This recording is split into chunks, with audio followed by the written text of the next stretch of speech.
या तो आज की क्लास में what we are going to do, we will revise आपका यूनिट 2 जो है। यूनिट 2 में हमारे आज की क्लास में टारगेट रहने वाला है morphology in flowering plants and anatomy of flowering plants. ये दो चैप्टर हम रिवाइज करेंगे। अगर हम इनकी वेटेज देखें तो ऑलमोस्ट हम इसका 5 to 6% वेटेज हम कंसीडर कर सकते हैं इन दोनों चैप्टर्स से। तो जल्दी से हम लोग एक बार रिकैप कर लेते हैं, हम लोगों ने लास्ट क्लास में क्या क्या पढ़ा था। लास्ट क्लास में मैंने आप लोगों को एग्जाम्पल्स लर्न कराए थे, ठीक है, किसके? Morphology and flowering plant. तो सबसे पहले मेरे को बताओ, टैप रूट किसके अंदर पाया जाता है, डाइकोट या monocot? Dicot. Dicot. Very good. Tap root जो है आपका वो डाइकोट के अंदर पाया जाता है। नेक्स्ट, न्यूमेटोफोर किसके अंदर पाया जाता है? डाइकोट। राइजो फोरा के अंदर पाया जाता है। Very good. सुपीरियर ओवरी का दूसरा नाम क्या है? हाइपोगाइन। सुपीरियर ओवरी मतलब हाइपो गाइनोशियम। गाइनस, गाइनोशियम नहीं, हाइपोगाइनस हम इसको बोलते हैं। अल्टरनेट फाइलोटेक्सी के एग्जांपल? गुआवा। अल्टरनेट ACG से किया था ना, ACG। Guava. China rose. Mustard, China rose, sunflower. वह मेस्सी था। बताओ अल्टरनेट का एग्जांपल, नॉट CG, वो ओ का था, अपोजिट का था, OCG। OCG। ए का क्या था? A for MSC। Mustard, sunflower, China rose. मस्टर्ड की फैमिली का नाम क्या था? ब्रेसिकेसी। सनफ्लावर की फैमिली का नाम? एस्टरेशी। एस्ट्रेसी। वेरी गुड, ये हमने किया था। उसके बाद हमारे पास पैरेलल वेनेशन किसके अंदर पाया जाता है? मोनो। मोनोकॉट। मोनोकोट्स के अंदर पाया जाता है। आपका पाइनेटली कंपाउंड लीफ किसके अंदर पाया जाता है? पाइनेटली कंपाउंड लीफ नीम के अंदर पाया जाता है। और पाल्मलेटली silk cotton. Cotton silk. Silk cotton के अंदर पाया जाता है। Very good. चलो, इसका मतलब हम लोगों को लास्ट क्लास में काफी काफी सारी चीजें लर्न है। मॉर्फोलॉजी चैप्टर में हमको पता है, हमने सबसे पहले हम शूट सिस्टम के बारे में, रूट सिस्टम के बारे में, शूट में हमने फ्लावर पढ़ा था, फ्लावर के अंदर फ्लावर की इन्फ्लोरेसेंस के बारे में पढ़ा था, जिसमें मैंने आप लोगों को कल की क्लास में स्पाइक ऑफ स्पाइकलेट, कैपिट्यूलम, ये सब के बारे में पढ़ाया था। फ्रूट की अगर हम बात करें तो कौन सा फ्रूट था आपका? लोक्यूसिडनल लॉक्यूसिडनल फ्रूट था या नहीं था? छोटे छोटे लॉक्यूल्स जिसके अंदर हैं। कैरियोप्सिस के बारे में हमने पढ़ा था लास्ट क्लास में। ऐसे ही हमको रूट के बारे में हमने देख लिया, टैप रूट, एडवेंटिशियस रूट, ये सब चीजें हम लोगों को पता है ऑलरेडी। हमारे पास रूट के अंदर 3 रीजन होते हैं, region of maturation, region of elongation और रीजन ऑफ मेरिस्टेमेटिक एक्टिविटी, जिसमें मेरिस्टेमेटिक एक्टिविटी के ऊपर ही रूट कैप होती है। और रूट कैप किसके अंदर एब्सेंट होती है? एक्वेटिक प्लांट्स के अंदर। याद है ना, एक्वेटिक प्लांट्स के अंदर हमको कोई पेनिट्रेशन नहीं करना पड़ता। फिर इसके बाद हम लोगों को पता है, ये कुछ मैंने बेसिक बेसिक टर्म्स यहाँ पे लिखे हैं। जाइगोमॉर्फिक, जाइगोमॉर्फिक सिमेट्री का दूसरा नाम क्या है? बाइलेटरल। Bilateral symmetry. इसके एग्जांपल पी, गुलमोहर, bean, cassia. Next, actinomorphic, actinomorphic का मस्टर्ड, धतूरा, चिली। कुछ लेग्यूमिनस प्लांट्स के अंदर, लेग्यूमिनस प्लांट्स मतलब फेबेसी फैमिली के अंदर आपका पोलोवाइनस पाया जाता है। लीफ बेस जो होता है वो कैसा होता है आपका? स्वॉलन अप होता है। जो आपकी पाल्मेटली कंपाउंड लीफ है वो किसके अंदर? सिल्क कॉटन के अंदर। और पाइनेटली लीफ नीम के अंदर पाई जाती है। डाइकोट के अंदर रेटिकुलेट वेनेशन, पैरेलल के अंदर, मोनोकोट्स के अंदर पैरेलल वेनेशन। और मोनोकोट के अंदर जो लीफ बेस होता है वो किसमें होता है आपका? शीत के फॉर्म में प्रेजेंट होता है। और आपका जो स्टेमन जब पेटल को टच करता है उसको बोलते हैं एपिपेटलस, एग्जाम्पल ब्रिंजल। और जब आपका एंड्रोशियम किसको टच कर रहा होता है? पेरियंथ को टच कर रहा होता है, उसको क्या बोलते हैं हम? एपीफाइलस कंडीशन, जो कि आपका लिलिएसी, फ्लावर ऑफ लिली के अंदर पाया जाता है। क्लियर है पूरा स्लाइड सबको? Yes ma'am. चलो, फिर इसके बाद हमने वेनेशन के बारे में देख लिया। What is venation? वेनेशन क्या होता है? आपकी वेन्स और वेनलेट्स का अरेंजमेंट, ये दो टाइप के, पैरेलल और रेटिकुलेट। फाइलोटेक्सी हमने देख लिया, फाइलोटेक्सी का मतलब स्टेम के ऊपर लीफ का अरेंजमेंट कैसे होता है। सबसे पहले alternate, opposite and hold. Alternate में आपका MSC, O में CG और W में एल्स्टोनिया, यही था हमारे पास। फिर आपका फ्लोरल, फ्लावर के का अरेंजमेंट क्या है, फ्लोरल एक्सिस के ऊपर, उसको हम क्या बोलते हैं, इनफ्लोरेसेंस। इनफ्लोरेसेंस में मेरे पास दो केस आते हैं, रेसिमोस साइमोस। एंड साइमोस, ये दोनों केस हमको पता है। फिर आपका एस्टिवेशन आता है, एस्टिवेशन हमारे पास सबसे पहले valvate aestivation, then twisted, then Imbricate. imbricate and then vexillary. Vexillary papilionaceous family के अंदर पाया जाता है, वेलवेट के अंदर कोई ओवरलैपिंग नहीं होता, ट्विस्टेड के अंदर कॉन्टिन्यूअस ओवरलैपिंग होता है, इम्ब्रिकेट के अंदर डिसकॉन्टिन्यूअस ओवरलैपिंग होता है। ये सब याद है ना हम लोगों को। नेक्स्ट आ जाओ। फिर इसके बाद हम लोगों ने प्लेसेंटेशन के बारे में देखा था, 5 टाइप के प्लेसेंटेशन होता है। मार्जिनल, मार्जिन पे अटैच होता है मटर के अंदर। एक्सिल, एक्सिल बिल्कुल एक्सिस में प्रेजेंट है, China rose, tomato, lemon. Parietal, periphery पे, इसी के अंदर एक फॉल्स सेप्टम भी बन जाता है, मस्टर्ड और आर्जिमोन। फ्री सेंटर, सेंटर में फ्रीली प्रेजेंट है। प्राइमरूस, डायंथस, बेसल बेस पे प्रेजेंट है, ये आपको याद रखना है, जो कि आपका सनफ्लावर या फिर मेरीगोल्ड के अंदर पाया जाता है, मतलब एस्ट्रेसी फैमिली के अंदर पाया जाता है। यहाँ तक कोई डाउट किसी को? यस सनम बताओ बेटा। मैम इसमें लोकी और सेप्टम ये कैसी टर्म्स है मैम इसमें? कौन सा बेटा? Locule and septum. सेप्टम। देखो, लेट सपोज हमारे पास फीमेल पार्ट ऐसे ही दिखता है ना, ये नीचे वाला पूरा का पूरा पार्ट क्या है? Female part. ओवरी। Okay. ये ऊपर स्टिग्मा, ये स्टाइल, और ये ऊपर स्टिग्मा। अगर ओवरी के अंदर आपको दिख रहा कोई चैम्बर्स नहीं है, तो ये क्या है? सिंगल ओवरी है, कोई चैम्बर नहीं है। लेकिन अगर आपको इसके अंदर ऐसे छोटे छोटे कंपार्टमेंट, जैसे होता है ना कि हमारा घर है, तो हमारा घर काफी बड़ा होता है, उसके अंदर हमने छोटे छोटे छोटे रूम्स बना दिए गए हैं, बनाया नहीं? तो घर के केस में उसको रूम्स बोल रहे हैं, और यहाँ के केस में हम इनको लोक्यूल बोल रहे हैं। तो अगर मैंने यहाँ पे एक ऐसा सेप्टम ड्रॉ कर दिया, लेट सपोज, इसको मैं अभी थोड़ा सा ऐसे बताती हूँ। अब ये सिंपल है, इसके अंदर कोई सेप्टम नहीं है, सेप्टम का मतलब है सेपरेशन या वॉल। अगर मैंने इसके अंदर एक सेप्टम बना दिया, तो अब ये बाइलॉक्यूलर बन गया, नहीं बन गया? एक और सेप्टम बना दिया तो ये टेट्रालॉक्यूलर बन गया, नहीं बन गया? Yes, ma'am. 1 2 3 4, 4 अलग अलग छोटे छोटे लॉक्यूल्स बन गए, इसी को बोलता है लॉक्यूल। सेप्टम का मतलब होता है दीवार, जो हमारे दो रूम्स को सेपरेट कर रही है। ठीक है? Okay ma'am. Yes, ma'am. फिर इसके बाद आपका फ्रूट में इन ये स्ट्रक्चर्स बच्चों बहुत इंपॉर्टेंट है, बहुत क्वेश्चन यहाँ पे पूछे जाता है। ये आपका एंडोस्पर्म है, ठीक है? एंडोस्पर्म के बाहर आपकी एल्यूरोन लेयर, एल्यूरोन लेयर पे बहुत क्वेश्चन आता है।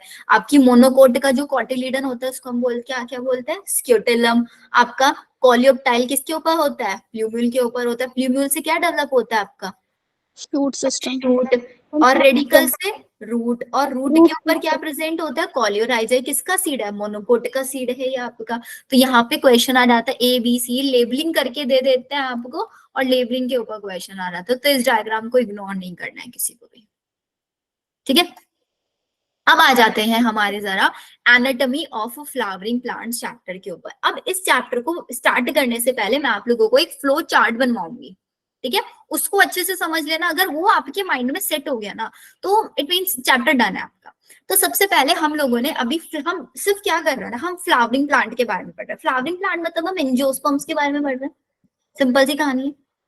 एंजियोस्पर्म्स की जो बॉडी होता है, थैलोइड तो होती नहीं है। प्लांट किंगडम में हमने पढ़ा था एल्गी की बॉडी थैलोइड होती है। फिर धीरे धीरे डिफरेंशिएशन आया, ब्रायोफाइट्स आए, फिर टेरिडोफाइट आए, फिर जब नॉस्पर्म आए, और फिर एंजियोस्पर्म्स आए थे ना। जैसे हमारे ब्रायोफाइट के अंदर लीवरवर्ट्स एंड मोजेस, दो टाइप के केसेस पाए गए थे। मोजेस ज्यादा इलाबोरेट था, मोजेस का स्पर्ड सीड्स डिस्पर्सल मैकेनिज्म भी काफी इलाबोरेट था, है नहीं था? मोजेस के अंदर दो स्टेज पाई जाती थी, protonema and leafy stage.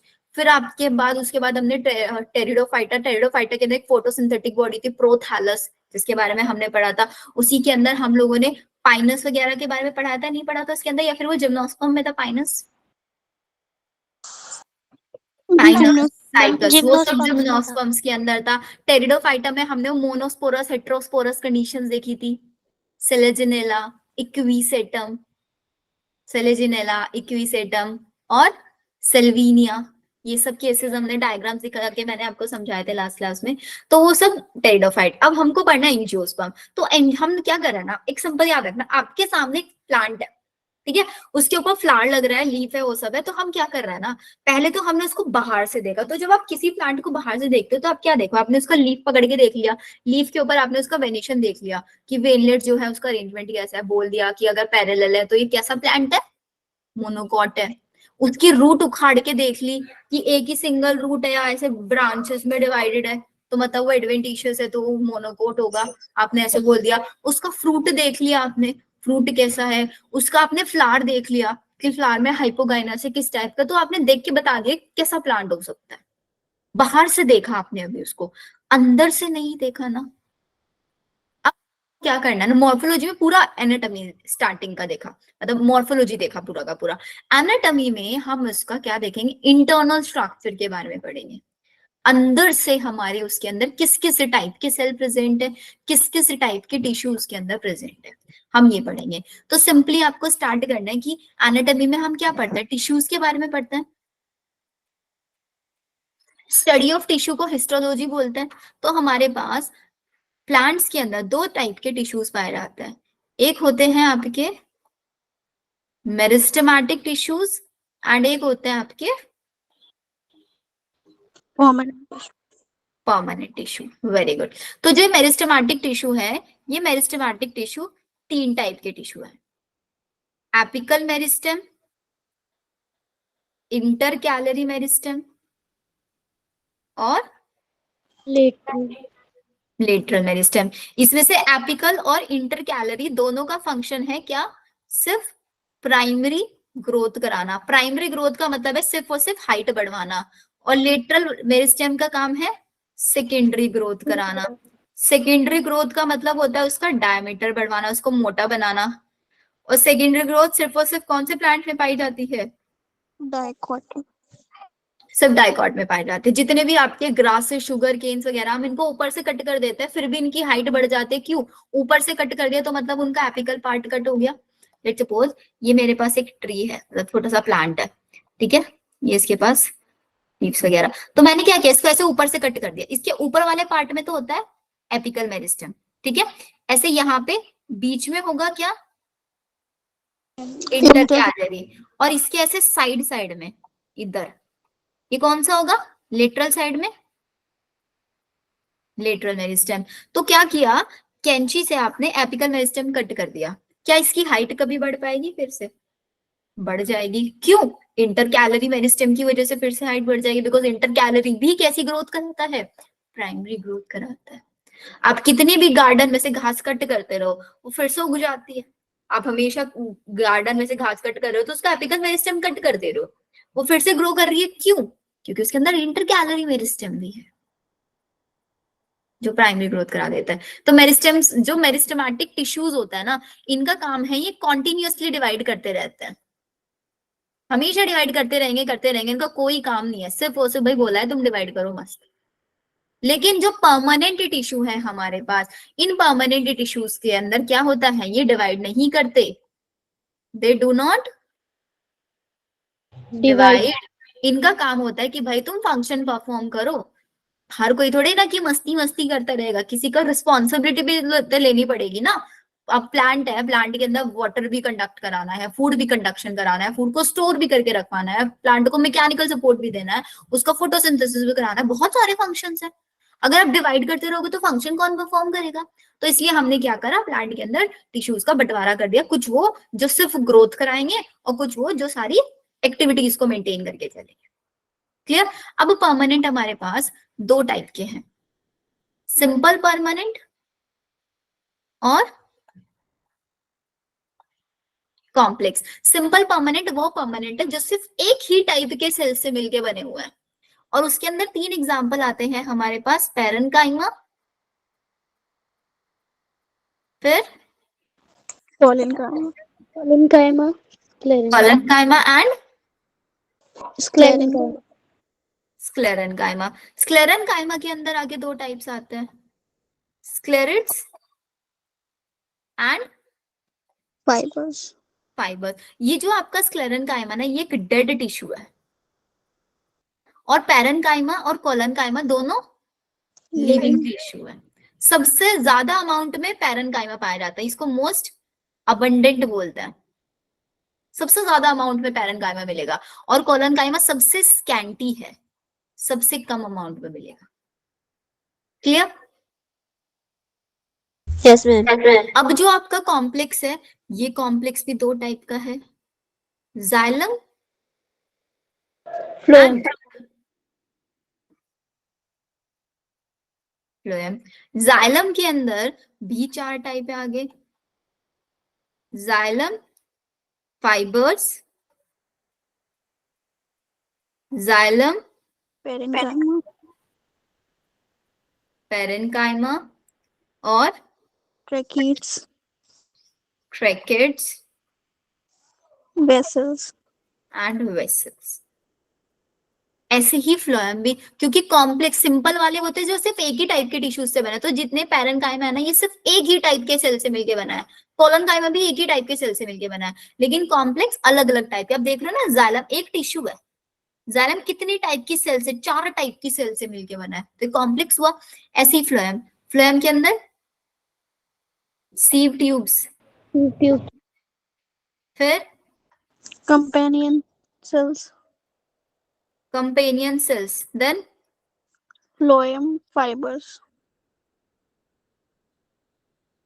Phloem fibres, and then Phloem parent. Phloem parenchyma. बताओ, इतनी चीज समझ में आई क्या आपको? Yes, ma'am. यहां तक किसी को कोई कंफ्यूजन नहीं है ना? अब No, सब अपनी अपनी एनसीईआरटी खोल लो। देखो एनसीईआरटी में पेज नंबर बताती हूँ आपको, खोलो जरा एनसीईआरटी, और एनसीईआरटी में आ जाओ सिंपल टिश्यूज पे। तो सिंपल टिश्यूज में सबसे पहले आप देखो पैरेनकाइमा। पैरेनकाइमा के बारे में एनसीईआरटी लिखती है कि मेजर कंपोनेंट है, तो वही मैंने लिखवा दिया, अबंडेंट है। अब पैरेनकाइमा एक लिविंग टिश्यू है, ये अलग अलग शेप्स में पाया जा सकता है। इसकी शेप कैसी हो सकती है, देखो लिख के देता है। सबसे ज्यादा कैसी शेप पाई जाएगी इसके अंदर, आइसोडायमेट्रिक, जनरली आइसोडायमेट्रिक होगी। उसके अलावा spherical, Oval, round, polygonal, elongated कुछ भी हो सकती है। और पैरेनकाइमा की जो वॉल्स है वो बहुत थिन होती है। इसकी cells P4 parenchyma, P4 packed, बहुत टाइटली पैक होंगी। टाइटली पैक होंगी तो इंटरसेलुलर स्पेस कम होगा, Yes, ma'am. ठीक है। P4 पैरेनकाइमा, P4 पैक्ड, और P4 फोटोसिंथेसिस। इनका काम क्या होता है, ये फोटोसिंथेसिस, मतलब ये ऐसी सेल्स है जिनके पास भर भर के क्लोरोप्लास्ट मिलेगा, और ये फोटोसिंथेसिस में हेल्प करेंगे। फोटोसिंथेसिस से क्या बनेगा, फूड बनेगा। अब फूड बनेगा तो फूड को फिर हमको स्टोर भी तो करवाना है, नहीं करवाना है? तो स्टोर कराने का काम भी खुद करेंगे फूड को, और फूड को स्टोर करा दिया, फिर जब हमारे प्लांट को जरूरत पड़े उस फूड को सिक्रीट कराने का काम कौन करेगा, यही करेंगे। तो अब मेरे को बताओ जल्दी से फंक्शन। P4 पैरेनकाइमा सबसे अबंडेंट है, फोटोसिंथेसिस कराएगा, फूड बनवाएगा, तो फूड को स्टोर भी करेगा और फूड को सिक्रीट भी कराएगा।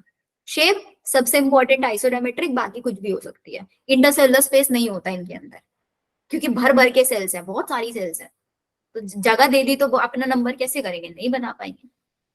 Clear parenchyma. फिर आ जाता है कॉलनकाइमा।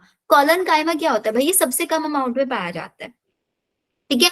ये क्या करता है ना, इस कॉलनकाइमा के अंदर आपको स्पेशल चीज याद रखनी, इसकी सेल्स की कॉर्नर्स पे थिकनिंग पाई जाती है। किसकी थिकनिंग पाई जाती है, सेलुलोज की। C4 कॉलनकाइमा, C4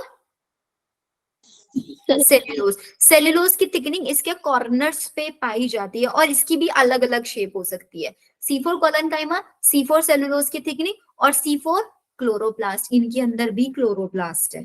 तो अगर इनके अंदर क्लोरोप्लास्ट है तो ऑब्वियसली ये भी फूड बनवाने में कहीं ना कहीं हेल्प कर रहे होंगे। Yes, ma'am. लेकिन ये इतना ज्यादा काम नहीं करते फूड बनवाने का, क्योंकि फूड बनवाने का काम हमने दे दिया पैरेनकाइमा को। ये बोलता है कि भाई आप मेरे को कोई और काम दे दो, चलो मैं एक काम कर देता हूँ, हमारे प्लांट के जितने भी यंग पार्ट है ना, मैं उनको सपोर्ट दे दूंगा। यंग स्टेम है, यंग लीफ है, नए नए हैं, उनको हेल्प कर दूंगा, उनको सपोर्ट देने का काम करूँ। क्लियर। फिर स्क्लेरेन्काइमा एक डेड टिश्यू है, अब डेड है तो ये फोटोसिंथेसिस नहीं कर सकता, उसको स्टोर नहीं कर सकता, कुछ नहीं कर सकता। इसका काम है सिर्फ और सिर्फ प्लांट को रिजिडिटी प्रोवाइड कराना, उसको एक मैकेनिकल सपोर्ट देना। तो स्क्लेरेन्काइमा का काम है प्लांट को एक रिजिडिटी, एक मैकेनिकल सपोर्ट देना। स्क्लेरेन्काइमा दो टाइप के, S4 स्क्लेरिड और F4 फाइबर। अब इनकी शेप पे क्वेश्चन आता है। जो आपका ये फाइबर्स है ना, देखो SS स्क्लेरिड और SS स्फेरिकल, इसकी शेप बहुत स्फेरिकल टाइप की होती है, और इसके जो ल्यूमन है, सेंटर वाला पार्ट ल्यूमन, बहुत ही छोटा सा होता है। फाइबर जो है वो ऐसे इलोंगेटेड टाइप के सेल्स होते हैं, और इनका ल्यूमन काफी ज्यादा होता है। इनके अंदर भी थिकनिंग पाई जाती है, एक डेड टिश्यू है ये। डेड टिश्यू के अंदर प्रोटोप्लाज्म नहीं होता ना कभी भी, द लेक प्रोटोप्लाज्म, प्रोटोप्लाज्म मतलब साइटोप्लाज्म। Yes, ma'am. तो इनकी जो वॉल्स होते हैं बहुत ज्यादा थिक होती है, सेल्यूलोज की इनके अंदर हाई थिकनिंग पाई जाएगी, और इनका काम क्या होगा, सिर्फ और सिर्फ मैकेनिकल सपोर्ट देना।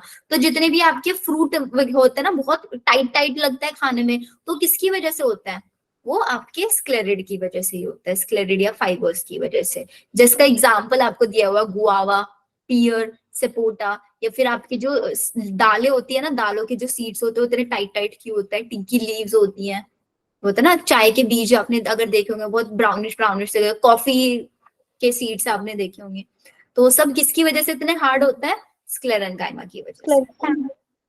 यहाँ तक क्लियर। अब आ जाओ कॉम्प्लेक्स वाले पे। कॉम्प्लेक्स में जाइलम का फंक्शन क्या है, जाइलम का फंक्शन है वाटर का कंडक्शन करना, वाटर का, मिनरल्स का, इनका कंडक्शन करना। वाटर कहाँ पे एब्जॉर्ब होता है, रूट्स में एब्जॉर्ब होता है, तो रूट से स्टेम में, लीफ में, सब जगह पे वाटर कंडक्शन का ही हेल्प करेगा।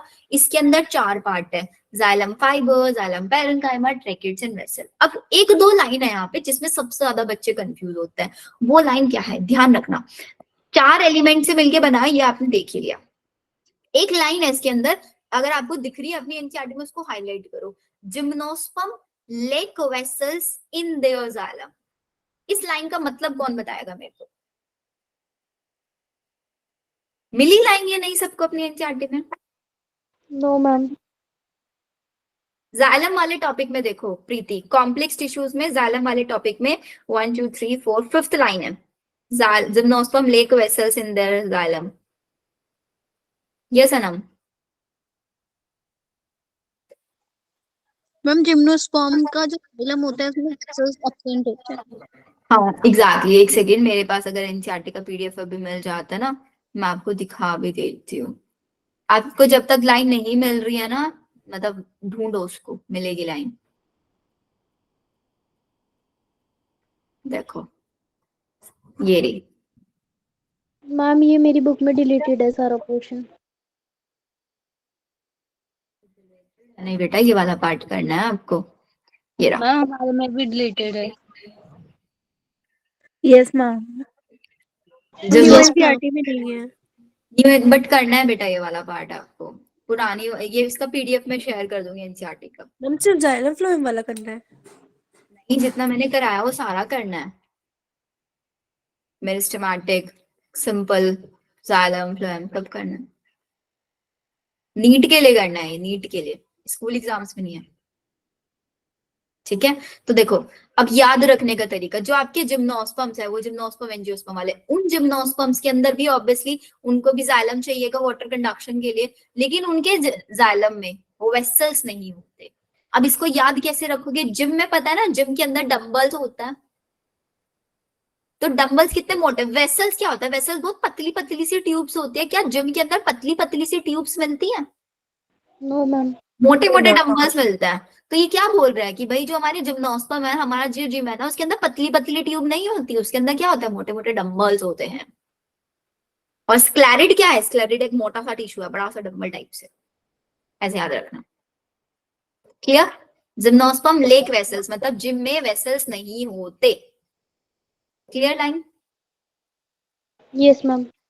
चलो नेक्स्ट चीज देखो, फिर इसके अंदर आपका, हमको पता है वेसल्स होते हैं, ट्रैकेट्स होते हैं, तो इनके जो ट्रैकेट्स हैं वो ट्यूब लाइक सेल्स है। वेसल्स एक, सॉरी ट्रैकेट्स, ट्रैकेट्स आपके ट्यूब लाइक सेल्स है, ये रही आपकी ट्रैकेट्स, ये ट्रैकेट्स हैं दोनों। इनके अंदर थिक होती है, लिग्निफाइड वॉल्स होते हैं, इनका टैपरिंग देखो ना, पॉइंटेड एंड दिख रहा है, बिल्कुल पॉइंटेड एंड होता है इनका।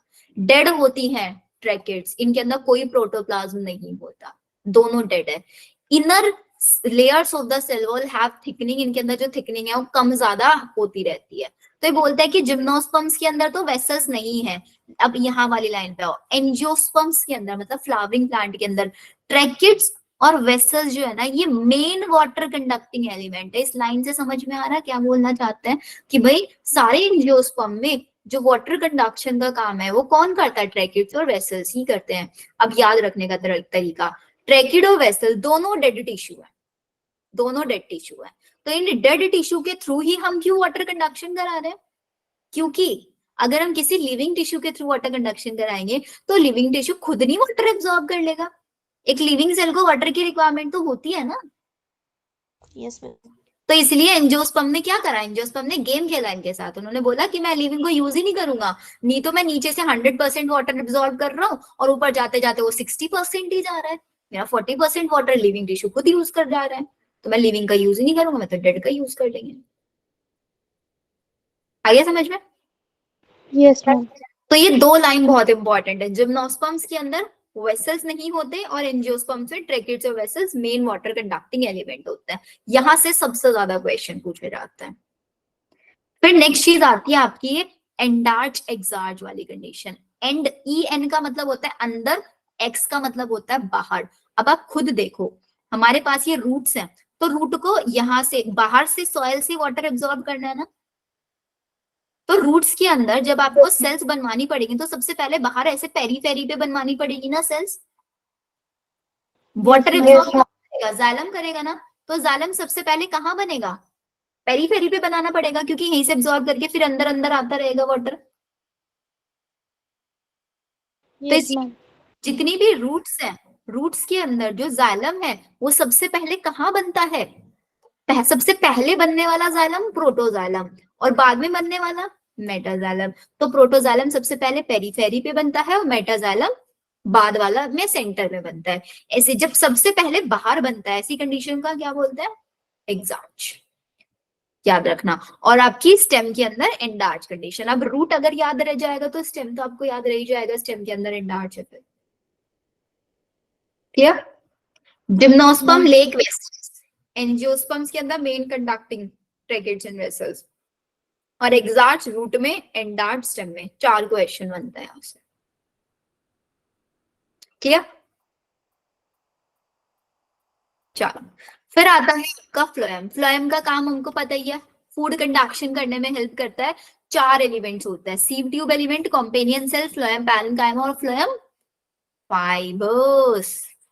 ठीक है, अब समझो ये जो आपके सीव ट्यूब एलिमेंट है ना, यहाँ पे इन सीव ट्यूब एलिमेंट के अंदर न्यूक्लियस नहीं होता।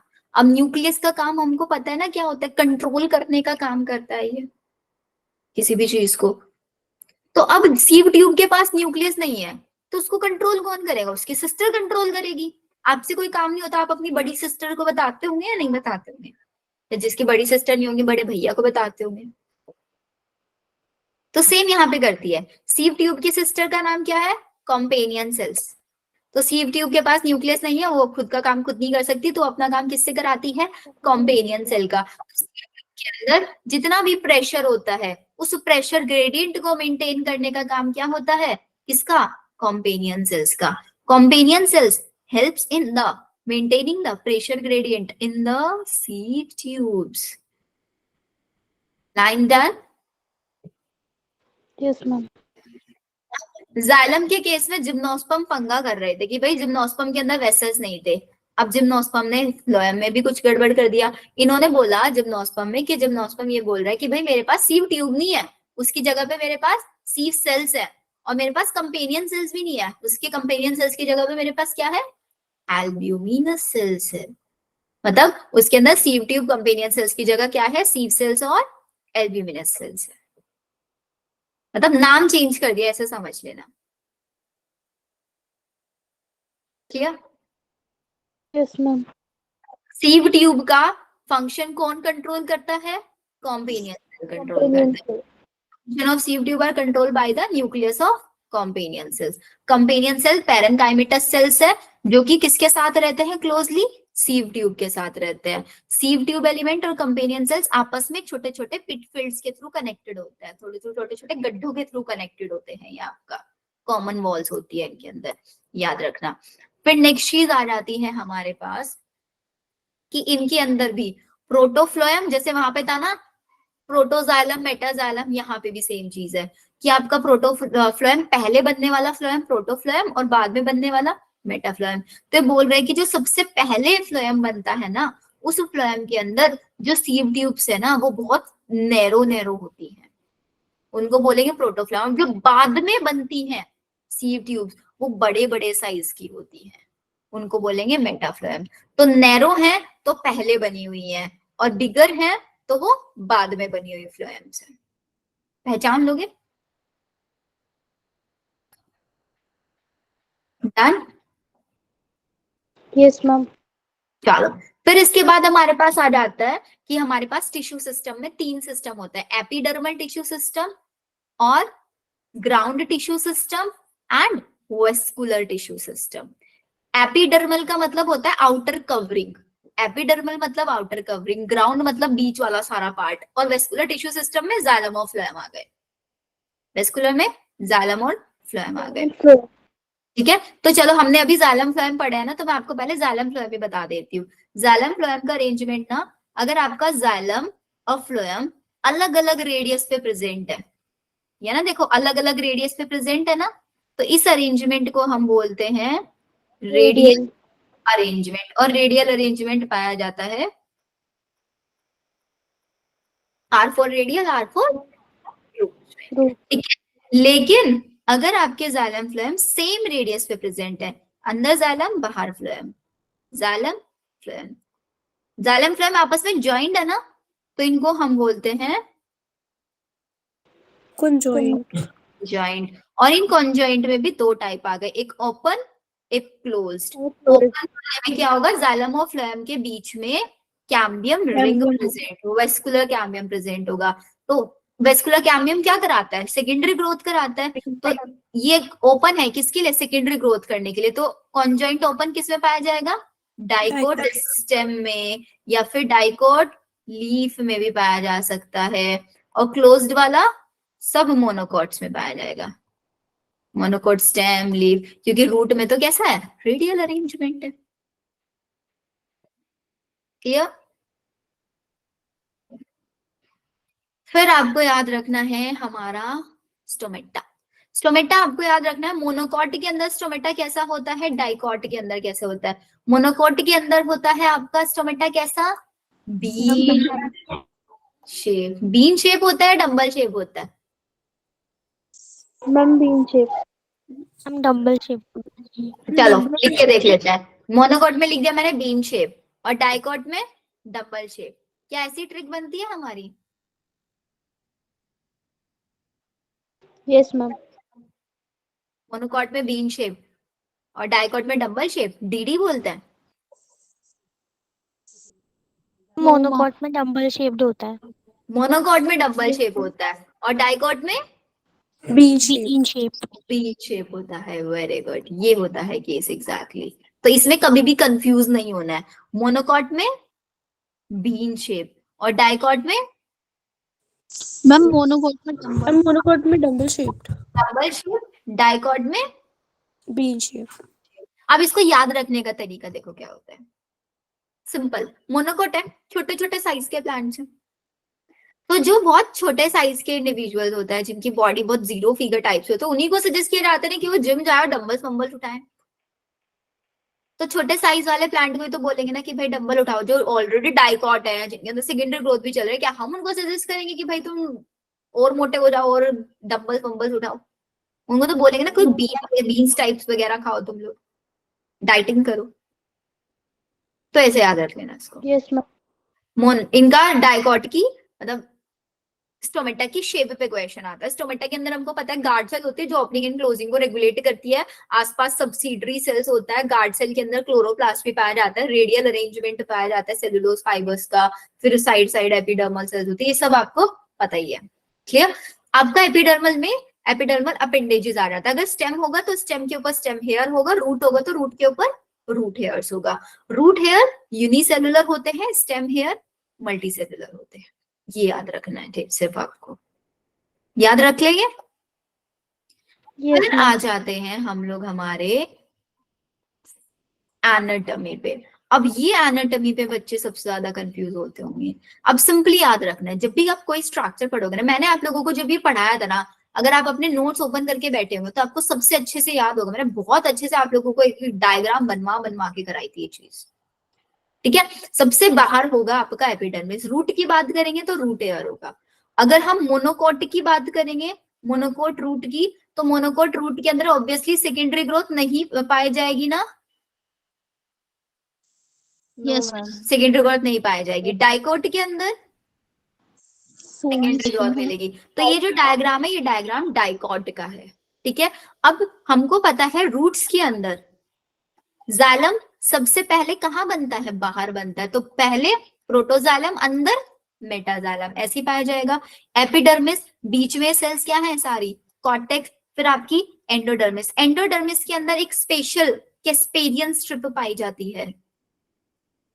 ये कैस्पेरियन स्ट्रिप क्या करती है, ये कैस्पेरियन स्ट्रिप के अंदर किसकी थिकनिंग होती है, सुबेरिन की थिकनिंग पाई जाती है ना, जो वाटर इम्पर्मिएबल होता है। क्योंकि यहाँ तो वाटर क्या होता है, ऐसे इंटरसेलुलर स्पेस से निकल के आ जाता है कॉर्टेक्स, क्योंकि कॉर्टेक्स की सेल्स में बहुत सारा इंटरसेलुलर स्पेस होता है, वहां से निकल के।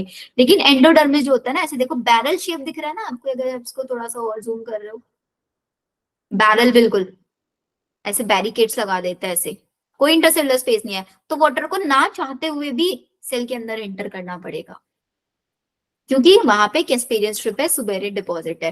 फिर एंडोडर्मिस के अंदर आएगा आपका पेरिसाइकिल। पेरिसाइकिल अगर डाइकोट है तो सेकेंडरी ग्रोथ कराएगा, और अगर मोनोकोट है सेकेंडरी ग्रोथ नहीं कराएगा।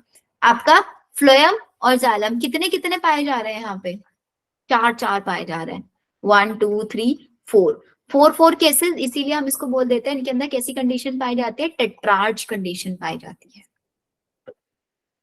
क्लियर, यहां तक सबको टेट्रार्च कंडीशन है। अब अगर मैं आपको डाइकोट और मोनोकोट में डिफरेंशिएट करने के लिए बोलूंगी तो सिंपल याद रखना कि मोनोकोट अगर हम करेंगे तो वहां पे पेरिसाइकिल सेकेंडरी ग्रोथ नहीं कराएगी, वहां पे जो जाइलम फ्लोएम होंगे वो पोलीआर्क कंडीशन में पाए जाएंगे। कब, मोनोकोट के केस में पोलीआर्क कंडीशन, मतलब 6 से ज्यादा होता है। यहाँ पे पित्त कैसा होता है, लार्ज, मतलब बहुत कम डेवलप होता है पित्त, कम डेवलप होता है। लेकिन मोनोकोट में वेल डेवलप होता है। ये डिफरेंस है आपके मोनोकोट और डाइकोट में। क्लियर यहां तक। सबसे ज्यादा जो क्वेश्चन आता है वो कैस्पेरियन स्ट्रिप पे आता है, अगर रूट से आया क्वेश्चन। स्टेम पे आ जाओ अब।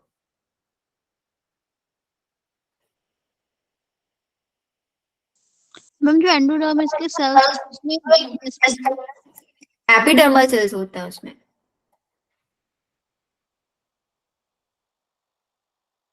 पैरेन्काइमेटस होता है वो सब, ठीक है। ये आपका स्टेम है।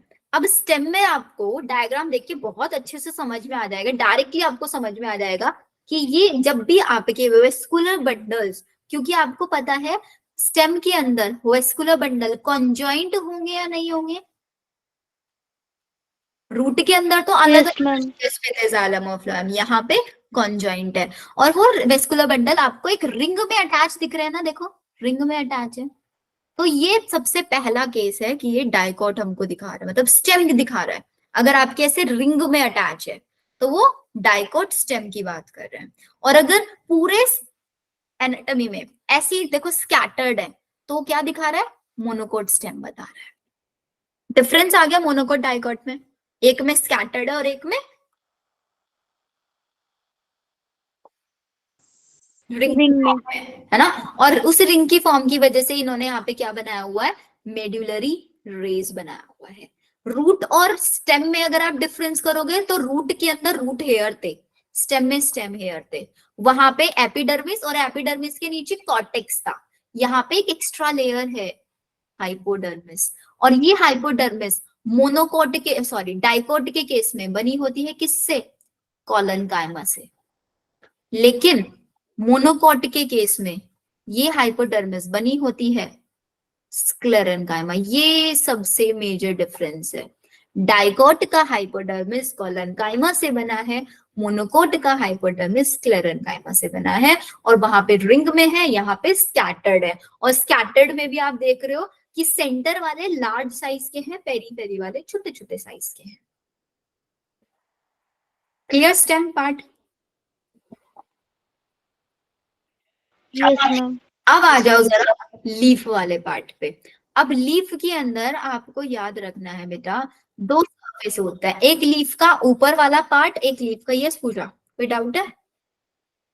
मैम हाँ मैम, ये ना कंफ्यूजन होता है कि किस में कौन सी स्केलेनकाइमा किस में होता है। मैम शॉर्ट फॉर्म में लिखवा सकते हो इन दोनों में डिफरेंस जो आपने बताया अभी? अब मैंने सिंपल आपको क्या याद रखना है कि जो आपका डाइकोट स्टेम है एक मोनोकोट स्टेम है, तो डाइकोट के अंदर किससे बना है? कोलेनकाइमा से बना है, और मोनोकोट के अंदर हाइपोडर्मिस स्क्लेरेनकाइमा से बना है।